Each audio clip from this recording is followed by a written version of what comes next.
शिष्य संतापहारिणे सच्चिदानंद स्वरूपाय तस्मै श्री गुरुवे नमः। ध्यानं गुरुमूर्ति पूजा गुरुपदं मंत्रमूलं गुरुवाक्यं मोक्षमूलं गुरुकृपा।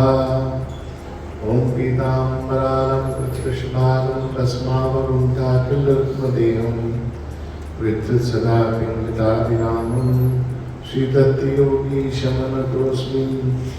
ओम शङ्खचक्रगदापाणि द्वारकानिलयचित्तपूर्णं पुण्डरीकाक्ष लक्ष्मां शरणां गतां श्रीमन्महागणाधिपतये नमः। श्रीलक्ष्मीनारायणं ध्यानमे उमामहेश्वरां ध्यानमे शचीपुरेन्द्रां ध्यानमे वाणीहृदयगर्भां नमः। माता पितरां ध्यानमे इष्टदेवताभ्यो नमः। कुलदेवताभ्यो नमः। ग्रामदेवताभ्यो नमः। वासुदेवताभ्यो नमः। स्थानदेवताभ्यो नमः। सर्वेभ्यो देवेभ्यो नमः। सर्वेभ्यो ब्राह्मणेभ्यो नमः। परमशम्भुभ्यो नमः।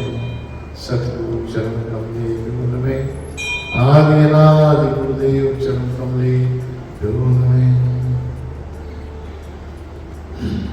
नारायण परा वेदा देव नारायण निजा नारायण परा लोका नारायण परामका नारायण परो योगो नारायण परम तप नारायण परम ज्ञानम नारायण परा गति।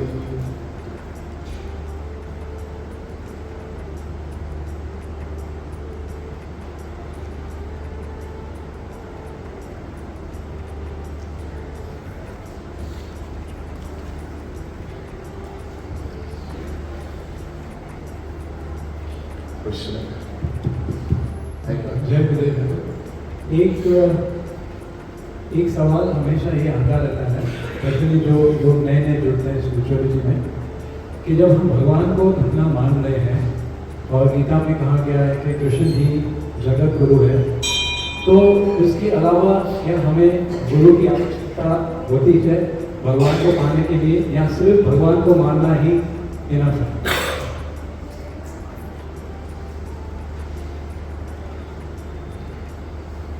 प्रश्न ये है कि हम भगवान को मान रहे हैं जो कि जगत गुरु है कृष्ण भगवान, उसके बावजूद भी हमारे को किसी को गुरु मानने की जरूरत है या नहीं है, ये क्वेश्चन है। ये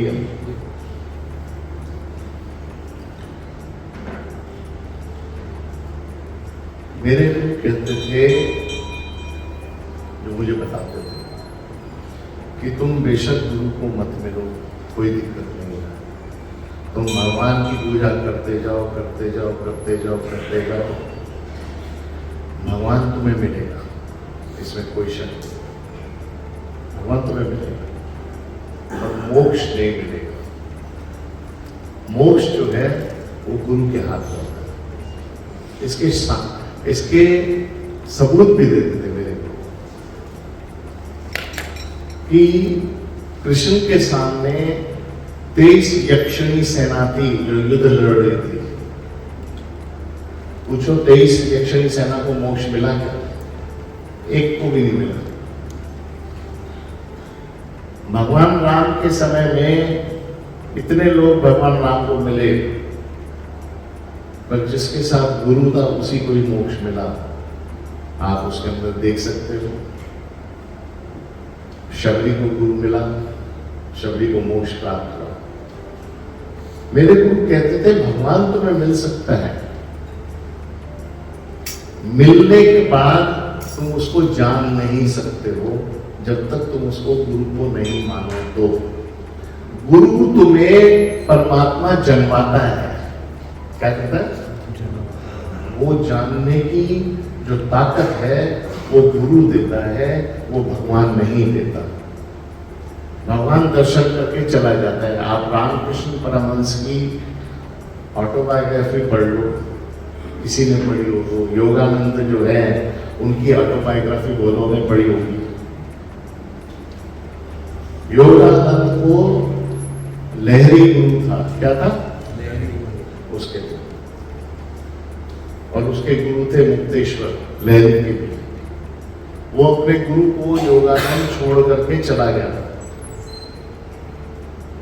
तब रात को बहुत रोया, अपने गुरु से रूठ करके वो चला गया था। आप कभी भी ऑटोबायोग्राफी ऑफ अ योगी किताब पढ़ना जिंदगी में पढ़ी है? आपने तो पढ़ी है, ऐसा है।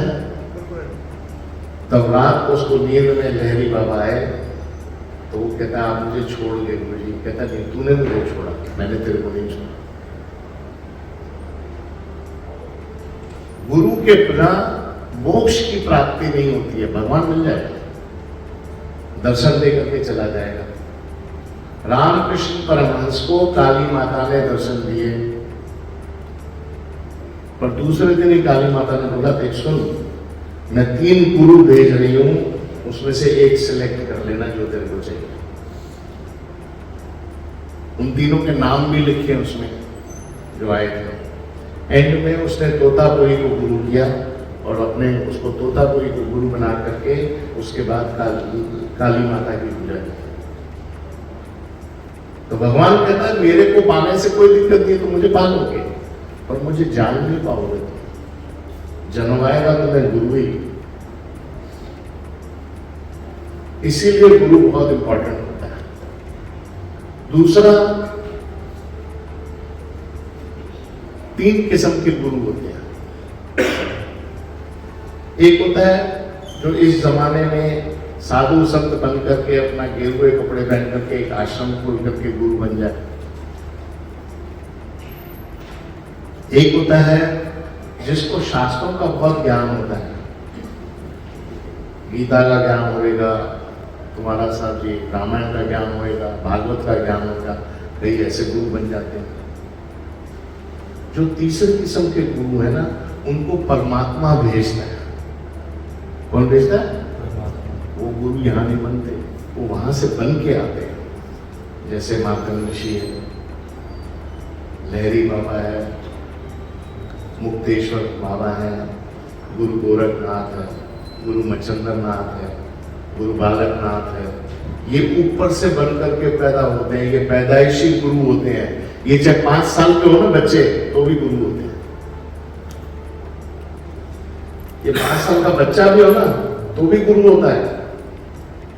उसको गुरु बनने के लिए बड़ा नहीं बनना पड़ता। जो ऐसे गुरु हैं वो बहुत कम मिलते हैं, वो नहीं मिलते। जैसे वशिष्ठ है, विश्वामित्र है, पाराशर ऋषि हैं, ऐसे गुरु मिलने मुश्किल है। आज अगर तुम्हारे बीच में वाल्मीकि जी पैदा हो जाए दोबारा, तो वो तो पैदाइशी गुरु है, जब से पैदा हुआ तब से गुरु है। वो चाहे 2 साल का होगा तो भी गुरु ही है। तो ऐसे गुरु जब परमात्मा भेजता है तो तुम्हें मोक्ष मिलता है, नहीं तो नहीं मिलता। और ऐसे गुरु बहुत एक्चुअल में देखा जाए इस पूरी दुनिया में 2 भी नहीं होंगे, 3 भी नहीं होंगे।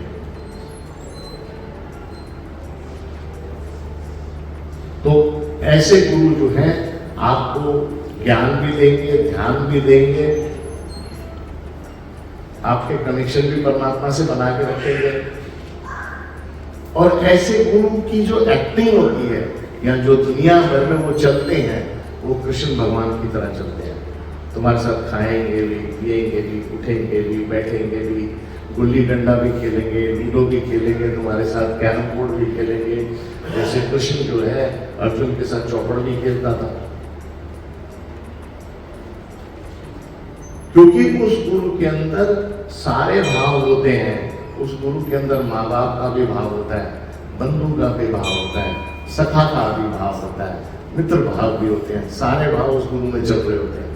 ऐसे गुरु मिलने मुश्किल है, मिलते ही नहीं। ऐसा कोई गुरु मुझे बता दो जो ये कहे अर्जुन को कि तू मेरी बहन को लेकर के रथ पे भाग जा। मुझे ऐसा गुरु तो दिखा दो पहले। आज आपको गुरु कोई कहे, आपने जिसको गुरु बनाया हो, और वो गुरु आपको कहे मेरी बहन को लेकर के तो जो है भाग जा रथ पे, आप कहोगे ये कोई गुरु है क्या? ऐसा कभी गुरु होता है क्या? आप में इतनी कंफ्यूजन पैदा हो जाएंगी कि आप समझ ही नहीं पाओगे। पर आपने ऐसे गुरु देखे नहीं है, मैंने देखे।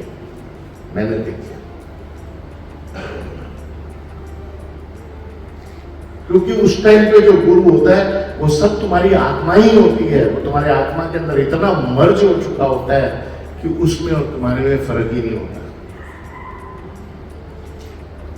ऐसे गुरु बहुत कम मिलते हैं इस जिंदगी में। तो गुरु से एक तो 100% है मोक्ष प्राप्त होता है, परमात्मा की प्राप्ति से मोक्ष नहीं प्राप्त होता, बस इतनी समझ लेना। मोक्ष मूलम गुरु कृपा, जब तक गुरु कृपा नहीं करता है तब तक परमात्मा तुम्हें मोक्ष नहीं देगा।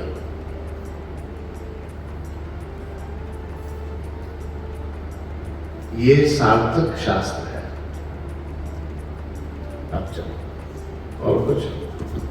इसी संदर्भ में एक जिज्ञासा और है, गुरु किसी इंसान को भगवान की कृपा से मिलता है या गुरु अपने शिष्य खुद ढूंढता है, या इसमें इंसान का अपना कुछ एफर्ट्स होते हैं? ये एक। दूसरा, गुरु और सदगुरु में क्या फर्क है?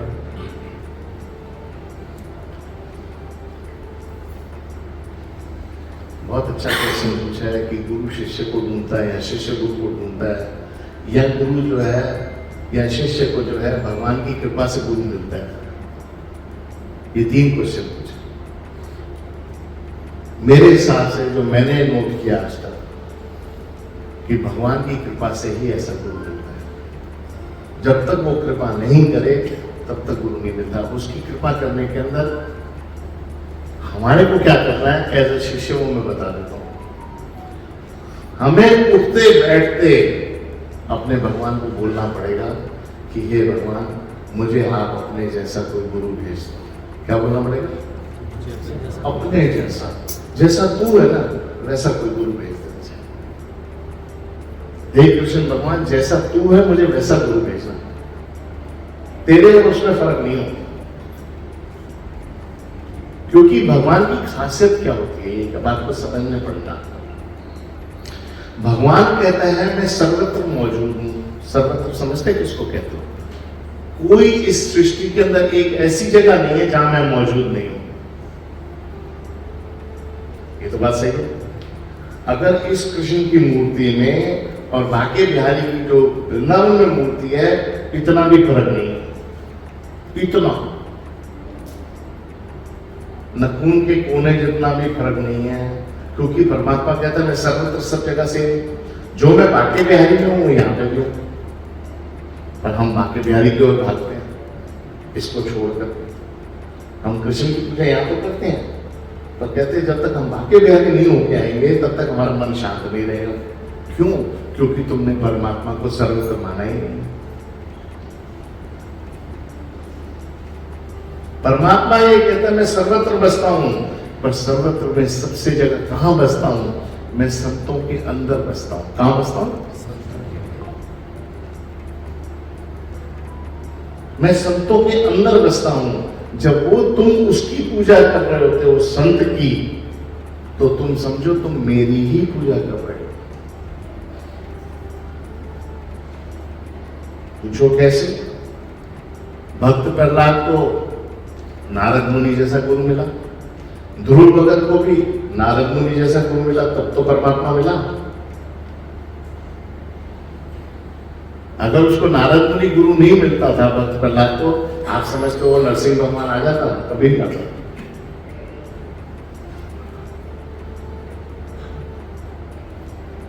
गुरु के अंदर परमात्मा छुपा हुआ होता है, पर गुरु के अंदर परमात्मा जो छुपा हुआ होता है वो जब बाहर आता है और तुम्हें मिलता है, और जो अंदर गुरु के अंदर जो परमात्मा है उसमें तुम्हारे को मेल करना नहीं आता, इसलिए तुम उनको अलग मानते हो। मैंने आपको पहले भी बोला है भगवान के 3 रूप रहे हैं। पहला रहा है स्टीम, दूसरा रहा है आइस, तीसरा रहा है वाटर। तीनों रूप वाटर है। जो स्टीम वाला भगवान है वो संत के अंदर होता है, और जो आइस वाला भगवान है वो भगवान नारायण है। कौन है? और जो वाटर वाला भगवान है वो भगवान राम और कृष्ण है। वो उस आइस में से निकले हैं। नारायण में से ही कृष्ण और राम निकले और नरसिंह भगवान निकले। पर जब नारायण भगवान गुप्त हो जाता है, छुप जाता है, तो वो स्टीम बन जाता है। और वो स्टीम वाला भगवान जो है वो चुपचाप संत के अंदर बैठा होता है। जब वो स्टीम वाला भगवान तुमको आशीर्वाद देता है, तब तुम्हारे को वाटर वाला भगवान नजर आएगा।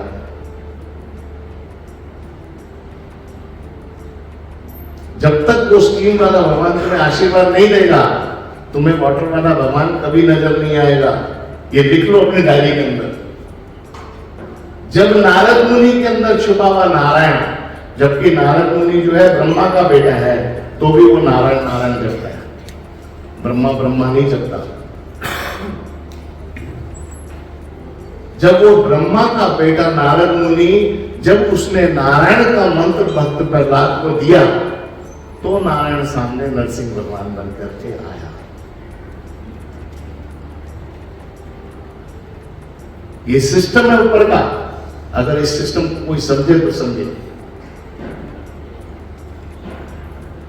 जब तक गुरु के अंदर बैठा हुआ परमात्मा तुम्हें आशीर्वाद नहीं देगा, तब तक तुम्हें बाहर वाला परमात्मा नजर नहीं आएगा। इसीलिए गुरु ग्रंथ साहब के अंदर खुला लिखा है, गुरु तुझे सब कुछ पाया, गुरु सच्चा सिरजनहार। जब तक गुरु तुमसे संतुष्ट नहीं है, तब तक तुम्हें कुछ नहीं मिलने वाला। इस जन्म कुछ नहीं मिलने वाला, भटकते रह जाएगा इंसान, कुछ नहीं मिलेगा। उसकी संतुष्टि जरूरी है, और उसकी संतुष्टि एक ही किस्म से आती है बस, अगर आत्मसमर्पण की शक्ति है। तो क्या है? अगर शरणागत की शक्ति है तो नजर आएगा, नहीं तो नहीं नजर आएगा। अगर सब कुछ तुमने अपने गुरु पे छोड़ दिया, तो समझो परमात्मा दिख गया, नजर आ जाएगा। अगर छोड़ना नहीं सीखा, तो रोज रोते रहेंगे, रोज मांगते रहेंगे, मिलेगा कुछ नहीं।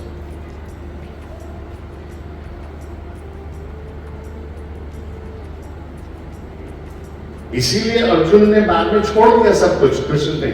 जब उस कृष्ण के आगे रोता रहा कि मेरे रिश्तेदार मर जाएंगे, मेरा मन कहता है, कृष्ण कहता है उसे, सुन, ये तो पहले ही मरे हुए हैं, मैंने मारा हुआ है नहीं, सिर्फ तू तो बीच में सिर्फ रास्ता है। कहता है महाराज तब मुझे रास्ता क्यों बना रहे हो आप, ये तो बताओ। तब उसको विराट रूप दिखाया कि तेरा और मेरा संबंध क्या है। तब कृष्ण ने बोला कि देख सुन अर्जुन, इनको मैं भी मार सकता हूं, मुझे तेरी जरूरत नहीं है, पर क्योंकि तू मेरे में से पैदा हुआ है और मेरा अंश रहा है, और मेरे और तेरे बीच में नर और नारायण का संबंध है, इसलिए मैं नर रूप में इनको मार रहा हूं। नारायण रूप में मैं रथ के अंदर बीच में चुपचाप बैठा रहूंगा, रथ के अंदर बीच में बैठ करके भी मैं तमाशा देखता रहूंगा, मारेगा तू। मतलब तेरे हाथ जो है अर्जुन, वो मेरे हाथ है, वो तेरे नहीं है, तो ये समझ। जो अर्जुन तेरे हाथ है वो मेरे हाथ है, तेरे नहीं है। जो तेरी बुद्धि है वो मेरी बुद्धि है। इसीलिए समझ, मैं ही मार रहा हूं इनको, तू नहीं मार। इसलिए शांति करके अपने हथियार उठा और शुरू हो जा।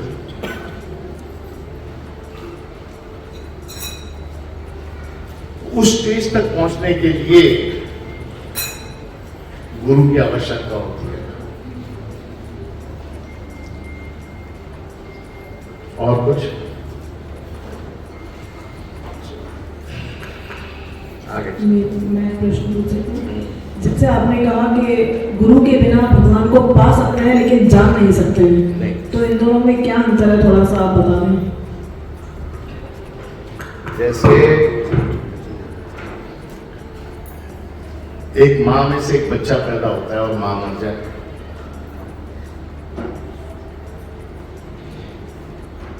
तो उसको ना माँ का प्यार मिला, न माँ का साथ मिला, न माँ कैसे रिएक्ट करती है उस बच्चे को पता ही नहीं। वो कहीं और तरीके से पलता है बच्चा चुपचाप में, और जिसको माँ हो और जिंदगी भर चलाए उसको माँ बताओगी क्या हो। उसी तरीके से मां क्या है उसको जानने के लिए मां का साथ जरूरी है, और वो साथ गुरु देता है।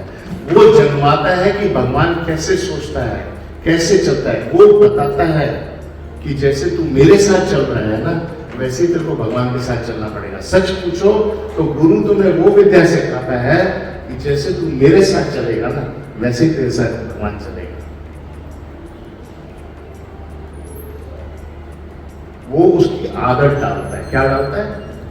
कहाँ सच बोलना है, कहाँ झूठ बोलना है, कहाँ लड़ना है, कहाँ धर्म को आगे रखना है, कहाँ संन्यास को आगे रखना है, कहाँ पत्नी को आगे रखना है, कहाँ बेटे को आगे रखना है, कहाँ गुरु को आगे रखना है। ये गुरु सिखाता है।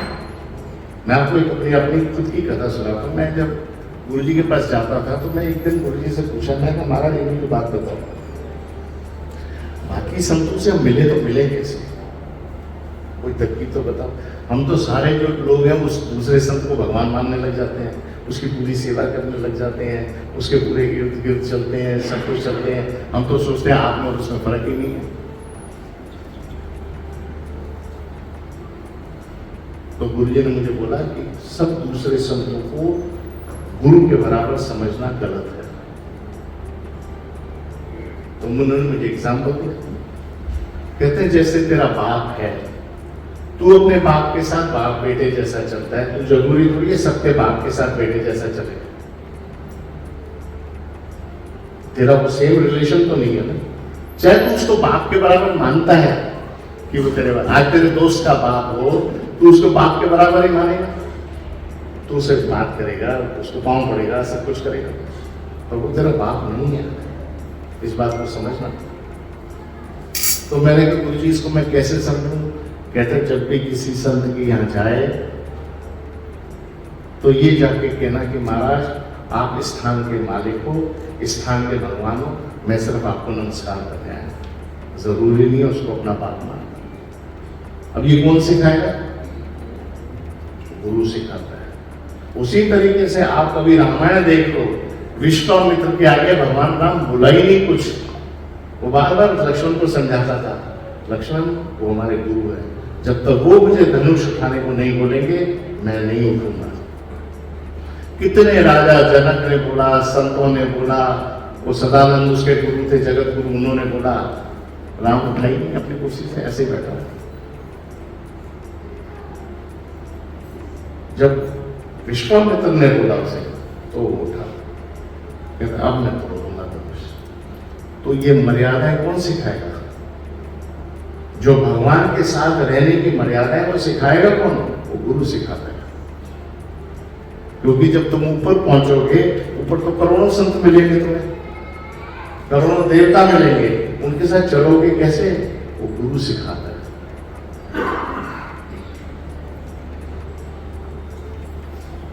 और कुछ?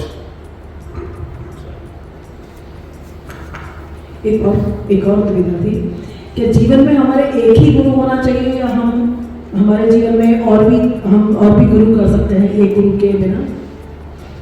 गुरु तो एक ही होता है,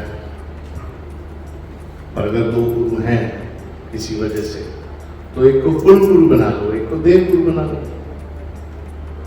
जैसे भगवान राम के जो थे वो दो गुरु थे, एक विश्वामित्र भी था, एक वशिष्ठ भी था। नहीं, वशिष्ठ उनके कुल गुरु थे। क्या थे? विश्वामित्र उसका शास्त्र गुरु था। सब तो भगवान राम के साथ थे। आज उनकी कुल देवता भी थे, सूर्य देव, उनकी कुल देवी भी थी। ये सबके बीच में जो बैलेंस है ये गुरु सिखाता है कि इनके बीच में बैलेंस कैसे चलेगा। उसके आराध्य शिव भी थे, पार्वती भी थी, वो भी उनको दिखती थी।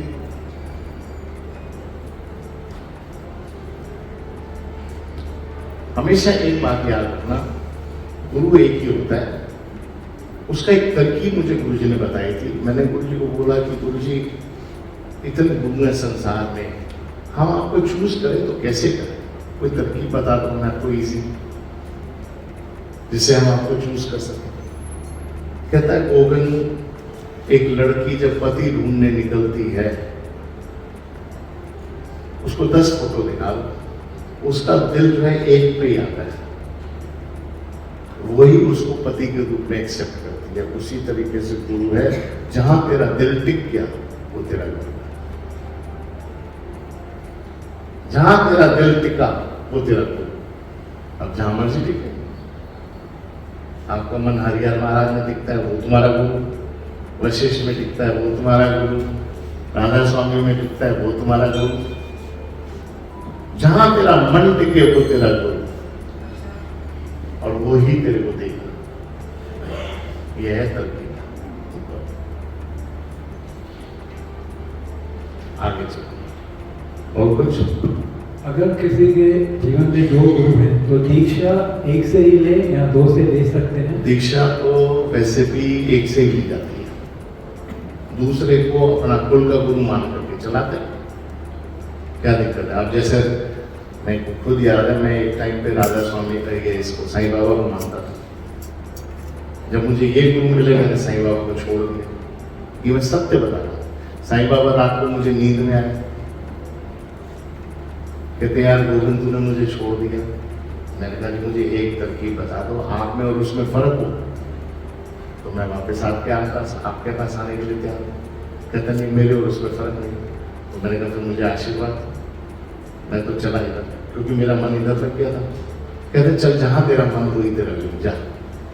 साईं बाबा कह के चले गए। ये सब बता रहे मेरे साथ ऐसा हो, जहां तेरा मन लगे तेरा गुरु जा, क्योंकि तुम अपने गुरु को तन मन धन और वचन देने वाले हो। तुम ऐसे वैसे गुरु को थोड़ी दोगे। जैसे एक पत्नी जो है अपने पति को तन मन धन और वचन तीनों देती है, वही उसका पति है, वही उसका रखवाला है, वही उसका रक्षक है, वही उसका देने वाला है, वही उसको खिलाने वाला है, वही इसका पिलाने वाला है। यहां तक कि उस पति के पितृ भी उस पत्नी के द्वारा ही पूजे जाएंगे जो पराये घर से आएंगे, और उसकी की हुई पितृ पूजा भी ऊपर गाने में एक्सेप्ट होती है। मान लिया तो मान लिया, बात खत्म।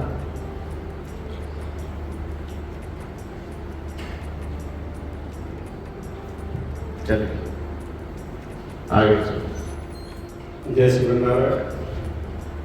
ये भगवत गीता का 11वां अध्याय है। भगवान अपने विराट रूप में अर्जुन को बता रहे हैं कि अर्जुन के समक्ष भगवान कृष्ण अपने विराट रूप में है। उन्होंने कृष्ण के साथ अपना मैत्री भाव स्मरण है, इसीलिए वह मित्रता के कारण होने वाले अनेक अपराधों को क्षमा करने के लिए बहुत अकलमंदी की बात है। बहुत ये मुश्किल रिलेशनशिप है, पर इसको समझना पड़ेगा। जब हम किसी भगवान को या गुरु को ये कहते हैं तुम्हें वो माता च पिता तुम्हें वो बंधु च सखा तुम्हें वो विद्या द्रविणम तुम्हें सर्वम मम देहि। कहने का अर्थ है ये जो भी रिलेशन तुम बोलते हो उसके आगे you really don't mean it.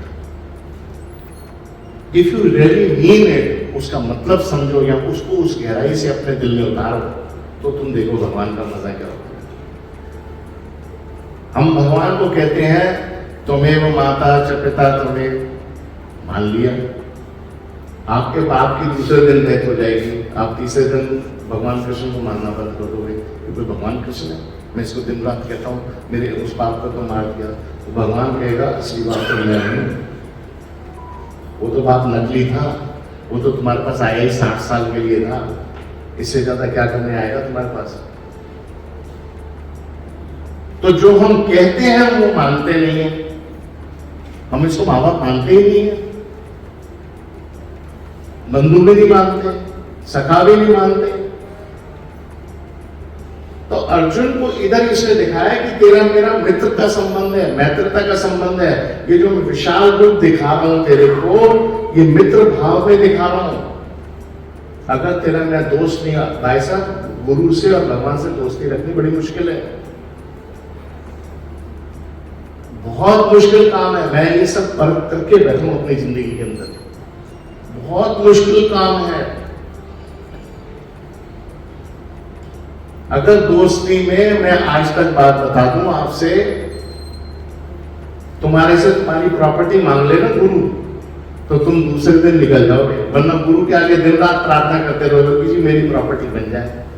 गुरु जी ये तो आप ही की है, मेरी कोई, अच्छा गुरु जी अच्छा मेरी मुझे दे दे, आप पीछे पिछली गली से निकल जाओगे। नेतृत्वता रखनी इतनी आसान नहीं है जितनी आदमी सोच रहा है, उल्टी गली से निकल जाओगे।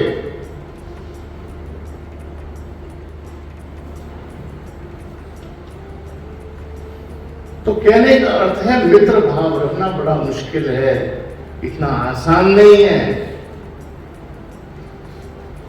बहुत मुश्किल काम है मित्र भाव रखना। दोबारा पढ़ाइए। भगवान अर्जुन के समक्ष अपने विराट रूप में है, तुम उसे कृष्ण के साथ अपने मैत्री भाव का याद दिला रहे हैं। उसको याद दिला रहे हैं, देख कृष्ण अर्जुन को, मैं तेरा मित्र भी हूं, तू समझ मेरी बात को, मूर्खता मत करना। आगे चल। इसीलिए वह मित्रता के कारण होने वाले अनेक अपराधों को क्षमा करने के लिए गुरु और भगवान तुम्हारे सारे अपराध क्षमा करता है मित्र भाव में। किसमें करता है? कहते हैं, दोस्त है यार, ये तो सुदामा है मेरा, क्या फर्क पड़ गया इसने मेरे चने खा गया तो, क्या फर्क पड़ गया अगर ये मेरी पीठ के ऊपर चढ़ करके इसे बल तोड़ दिए तो। कृष्ण ऐसा सोचता है ये मेरा मित्र है। नहीं तो भगवान जो जिसने सृष्टि रची हो उसकी पीठ पे चढ़ करके तुम फल तोड़ सकते हो क्या? उसके छोटे होते दोस्त जितने थे उसकी पीठ पे, उसके कंधे पे चढ़ करके फल तोड़ते थे। भगवान तुम्हें तोड़ने देगा क्या? ये शास्त्रों में कहीं लिखा है क्या, वेदों में, कि भगवान तुम्हें अपने पीठ पे चढ़ने देगा? कहीं नहीं लिखा। ये शास्त्रों से बाहर का काम है, इसीलिए गुरु चाहिए।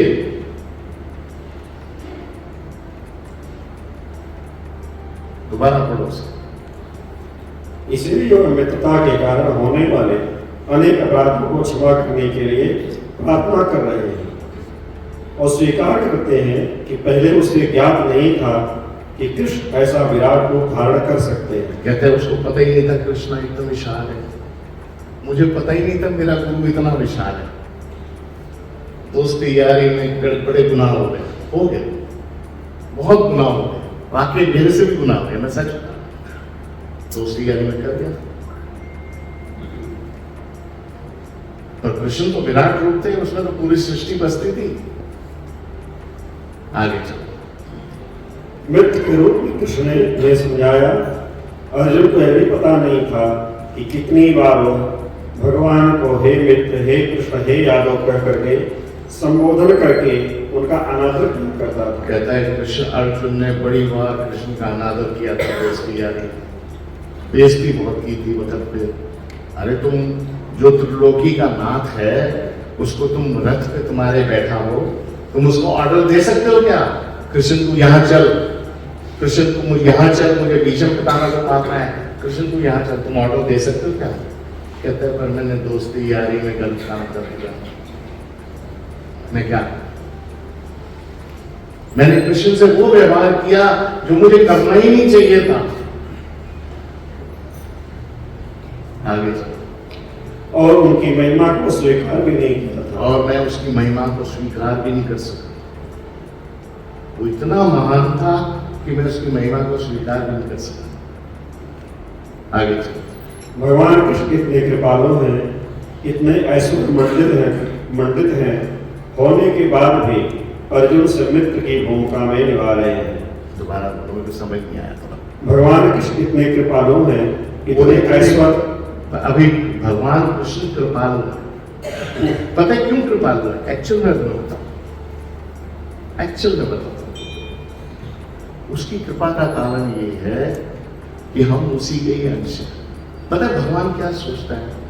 मैंने इनको धरती पे भेजा, मेरी वजह से ये दुख भोग रहे हैं, मेरी वजह से ये प्रॉपर्टियों के पीछे भाग रहे हैं, मेरी वजह से ये पैसे के पीछे भाग रहे हैं, मेरी वजह से ही मुझे पहचान नहीं पा रहे। इनके तो बैठा भी मैं हूं और भटक भी मैं ही रहा हूं। इसलिए उसको दया आ जाती है। कहता है पैदा भी मैंने किया और भटका भी मैं ही रहा हूं, तो उसके अंदर कहता है थोड़ी दया आ जाती है। इस दया की वजह से वो तुम्हारे से प्यार रखने लग जाते हैं।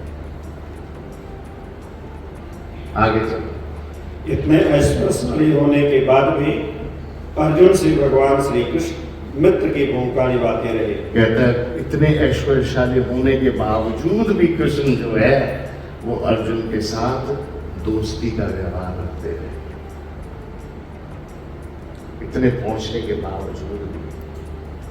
आगे चलो। इस प्रकार से भक्त तथा भगवान के बीच में दिव्य प्रेम का आदान प्रदान होता है।